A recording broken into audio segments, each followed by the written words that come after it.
What's up guys, it's Anthony from Hawkeye Rides, bringing you these 2020 Infiniti Q60. That's the Red Sport 400, and this is just your regular one. We're gonna give you the difference of the two here at Loki Infiniti. We're gonna start off by saying that the price tag difference is about $13,000 to $15,000 difference. So if you're not necessarily looking for a horsepower increase, this is the best way to go.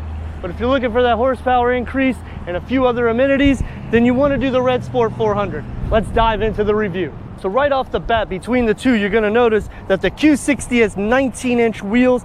The calibers are not painted as well, whereas the Q60 Red Sport 400, you're going to have 20-inch. You're also going to have the red calibers on that one. That is also an upgrade. The suspension is going to be upgraded on the Red Sport 400 opposed to the regular 60. So you're going to have a quicker throttle response as well on the engine with that 400 horsepower as well. And then you're also going to have a softer suspension with the Q60 because it's going to be more luxury derived, whereas that one is supposed to be more sport derived. But let's see as we keep going through. So with the Red Sport 400, you're going to get that dynamic digital suspension, also four-wheel independent suspension. The Q60 only going to have the four-wheel independent suspension. Both of them are going to have an active shutter grill, which feeds more air into the V6 twin turbo 3.0 liter engine. With the Q60 Red Sport 400, you're going to get the bigger tires. They're going to be a bit wider and stickier summer tires as well. So it's not just going to be a difference from 19 to 20 inch. You're also going to get adaptive dampering systems in this vehicle where you're not going to get it in the Q60. So in the Q60 Red Sport 400, you're going to get the executive Red Sport tips with the exhaust pipe. These things are going to help produce that 400 horsepower, which we're going to go to the 60 so you can see the difference. Whereas on the Q60, you just got your regular exhaust pipe, so you can see there's no little holes here to give more of a popping noise, to give that nice beefy engine sound out of the exhaust pipe on this 2020 Infiniti Q60. So on this 2020 Infiniti Q60 V6 3.0 liter, 300 horsepower, twin turbo, pumping out 295 foot-pounds of torque. This is statistically the best value in class. So major differences, which we will jump over to the Red Sport so you can see. Engine-wise, you're not going to see it from the outside appearance. So on this 2020 Infiniti Q60 Red Sport 400, this bad boy is pumping out 400 horsepower, 350 foot-pounds of torque. Both again are twin turbo, both again are backed by that 7-speed automatic transmission. The major difference between this and the Q60 is you're going to get the larger wheels that are stickier, you're going to get stronger brakes, standard adaptive dampering, and you're also going to get an optional steering system or direct adaptive steering. On both models, you're going to get your LED turn signals, headlights, daylight runnings, also going to get your fog lights and your rear lights, all LED. Let's go inside to see how the interior looks. In this Q60, you're going to get the 13 speaker system through Bose. This is the Performance Series. It does have a two-tone throughout the cabin, but the seats are a one-color leather. You do have some contrast stitching through the door panels, kind of like a silver brush metal look through the door as well. You're going to get your leather wrap steering wheel, contrast stitching as well on this tri-spoke multi-function steering wheel. You're going to get two screens. Both of them are HD in the Infiniti in-touch screen for your navigation, your Bluetooth, and for your Apple CarPlay, Android Auto, which is a new feature in the 2020 models for Infinitis. Going to be getting your different driver select modes, and then you will also get your HD radio and XM Sirius radio. So in the back seat of the vehicle, only two can sit in this Q60. You do have some cup holders here, armrest. You can sit kind of comfortable. Your head, if you're tall like me, is going to hit the ceiling and you're going to get scorched because of the rear window. In this Q60 Red Sport 400, you're going to get the carbon fiber inserts. You're also going to get the metal inserts as well. They both have memory seats for the driver, 8-way adjustable seats with lumbar support, heated steering wheel, contrast stitching is red in this one, 13 speaker Bose Performance Series in this vehicle as well. You're also going to get the same two screens, both HD, both with the Infiniti in-touch navigation Bluetooth, also gonna have your Apple CarPlay, Android Auto. In the rear of this Q60 Red Sport 400, the same thing goes on. A couple of cup holders, you got the contrast stitching, gonna get scorched by the heat. It's a little tight fit for somebody over 6 foot, but you get the heated front seats, heated steering wheel in this model. Whether you do the Q60 or the Q60 Red Sport 400, the same trunk space is going to go and apply. So as you're seeing it on this one, we'll just rotate the camera over to make it easy so you can see the exact same trunk space. So now we're gonna start this Q60 so you can hear the engine roar at 300 horsepower.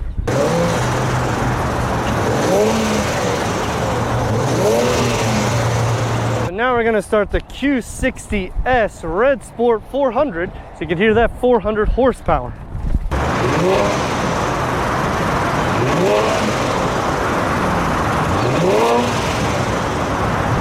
So now we're in the 2020 Infiniti Q60. This is just the base version, so 300 horsepower, 295 foot-pounds of torque.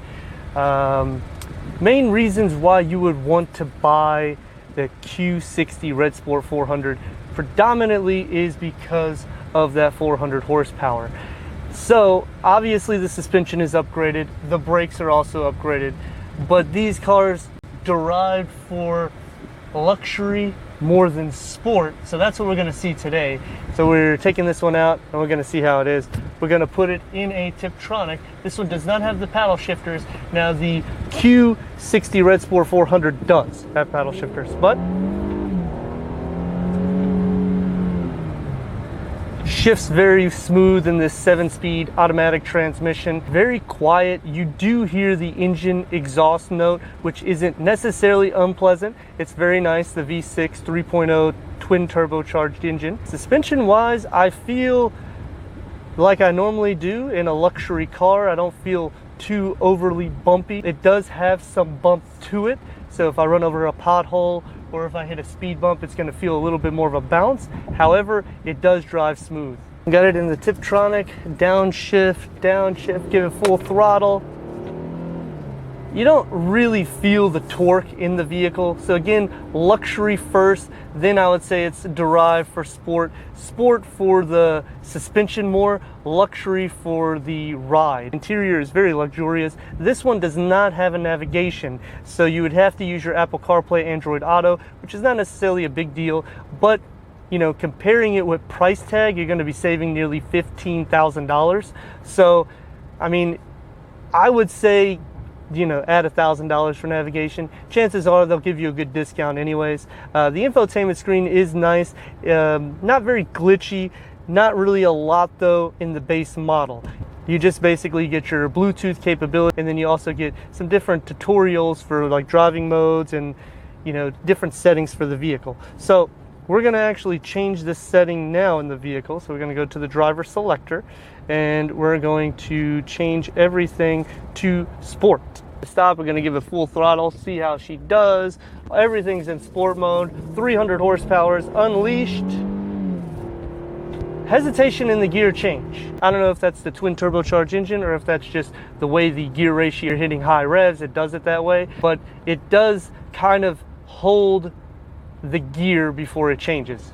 So let's dive into the Red Sport 400 and see what the difference is now. So I will say, entering the Q60 Red Sport 400 after being in the Q60 regular base mode, it does have a lot more better vibe inside the vehicle. I think they really did do a good job with the carbon fiber inserts, the contrast stitching. But again, these are things that you could probably add to the vehicle as well, whether aftermarket or however.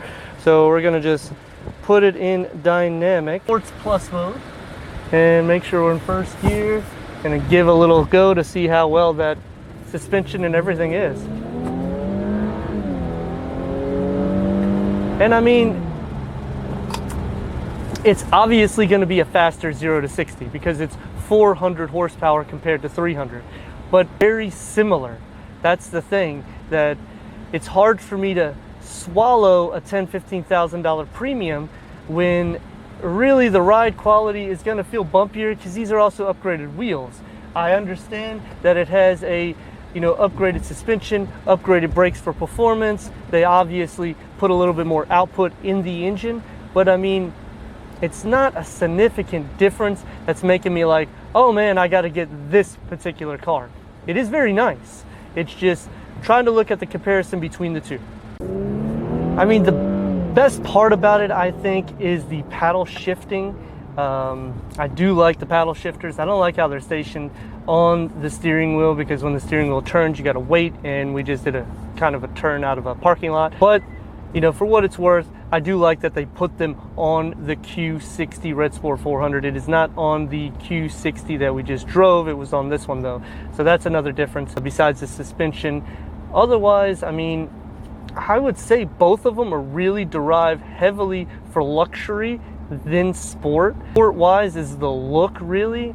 Otherwise, it's specifically for luxury. I think they do a great job with that. I think their infotainment screens in this model is better. They seem to be more colorful than the one we just drove, which we'll go over as well. Otherwise, I didn't really see any significant difference between that model and this one, except for obviously the horsepower difference. But I mean, torque wise is really about the same. Even though I know the torque is a different number and the horsepower is a different number, it still feels relatively the same, pushing you back. You obviously are going to get there a little bit faster, but you still get kind of the same exhaust note as well. It's not really too much of a dramatic difference. It's not really as throaty as you would anticipate for that much of a difference in price point. So on this infotainment, we're going to put it into reverse so you can see the reverse cam and the HD in-touch screen. It does kind of have like a bit of a glaze over it, so it's a little difficult to actually see with it. Gloss over it, the buttons, if you don't clean it, it really leaves a lot of film on it, as you're seeing there on the camera. Reverse camera wise isn't necessarily the greatest, I would say. I mean, the lines move, so that helps. It doesn't have any sensors to beep, which kind of wish it did. Go over it now. You have your audio system here, which will be on both screens, as you can see, and then your home screen here. This would be basically for all of your settings on the screen. We're going to actually clean it and come back. So now with a clean screen, you can see it a little bit better. I'm going to close the sunroof to take out all the glare we can, so you can see there's already a few issues in that perspective. You're going to have some glare with it. It's just not very visible. I wish they would have done something to make it a little bit more potent. It is a little bit dated, as well as the odometer for the driver as well. So now I got it in reverse. This one does have the 360 camera on it, and like I'm saying, this is with the sunroof open, and both of them are very nice. So this is definitely a nice change. It still does have a little bit of glare as you're seeing the light coming through. However, it's a lot cleaner than the other screen was in the regular Q60. So I mean, these are things that you might want to opt for. I know that there's a premium, probably $1,000 to $5,000 for these types of premium, but if you already have the premium stereo system, then I would imagine that it's not too much more money to get this, and realistically speaking, it's a lot easier to see, especially if you're doing any reversing. You have the forward and reverse sensors also with the 360 camera, and then if you look on the infotainment screen, you have a lot more tutorials and a lot more to do than just driver settings. You obviously have your driver modes, your information for the vehicle, different connections. They do not have Wi-Fi yet on the vehicles. Same odometer reading as well, so all the, you know, middle screen information is the exact same, whether it's on this model or on the Q60. And I'd like to thank Loki Infiniti for giving us these two 2020 Infiniti Q60 and Q60 Red Sport 400 for our car review. Don't forget to subscribe for more. Click in the description so you get all the details you do here at Hawkeye Rides.